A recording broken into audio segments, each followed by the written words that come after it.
৩৫ বছর পর ইরাকের রাজধানী বাগদাদে অবতরণ করল কোনো ইউরোপীয় এয়ারলাইন্সের বিমান। মঙ্গলবার গ্রিসের এজিয়ান এয়ারলাইন্সের পরিচালিত একটি যাত্রীবাহী ফ্লাইট বাগদাদ আন্তর্জাতিক বিমানবন্দরে অবতরণ করে। এ ঘটনাকে ইরাকের বেসামরিক বিমান চলাচল ও আন্তর্জাতিক যোগাযোগ পুনরুদ্ধারের ক্ষেত্রে একটি গুরুত্বপূর্ণ মাইলফলক হিসেবে দেখা হচ্ছে। ইরাকের পরিবহন মন্ত্রণালয় এক বিবৃতিতে জানিয়েছে, গত ৩ দশকেরও বেশি সময়ের মধ্যে এই প্রথম কোনো ইউরোপীয় এয়ারলাইন্স সরাসরি বাগদাদে ফ্লাইট পরিচালনা করল। মন্ত্রণালয়ের মতে, এজিয়ান এয়ারলাইন্স এই ফ্লাইট ইউরোপীয় বিমান চলাচলের মানচিত্রে ইরাকের প্রত্যাবর্তনের প্রতীক এবং দেশের বিমান খাত পুনরুজ্জীবনের একটি নতুন অধ্যায়ের সূচনা করেছে।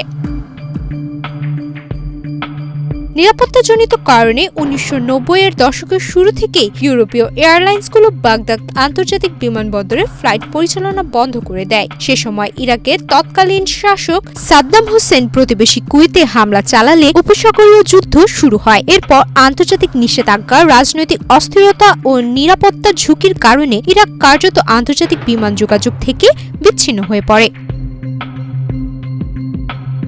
২০০৩ সালে যুক্তরাষ্ট্রের নেতৃত্বাধীন পশ্চিমা বাহিনীর আগ্রাসনে সাদ্দাম হোসেন ক্ষমতাচ্যুত হন। এর পরবর্তী বছরগুলোতে দেশটিতে গৃহযুদ্ধ, সাম্প্রদায়িক সহিংসতা ও সন্ত্রাসী জিহাদি গোষ্ঠীর উত্থান ঘটে।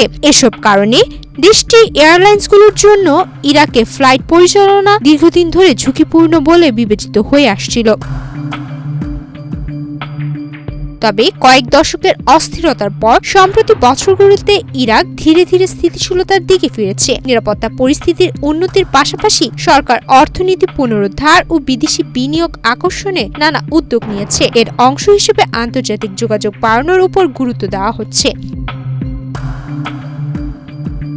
ইরাকের পরিবহন মন্ত্রণালয় জানিয়েছে, আপাতত বাগদাদ এথেন্স বাগদাদ রুটে সপ্তাহে 2টি ফ্লাইট পরিচালনা করবে এজিয়ান এয়ারলাইন্স।